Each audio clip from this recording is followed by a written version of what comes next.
Good morning guys. Nandito po kami sa Alabang, sa may job site. Medyo maalikabok doon sa loob.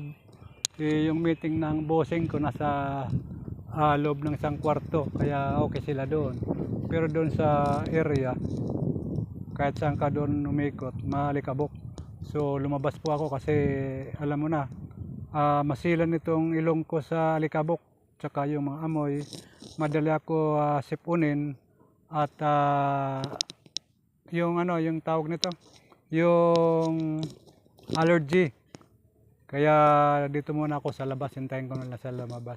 So matagal-tagal na itong project na ito eh. So yun lang pa guys, ayun project namin, job site.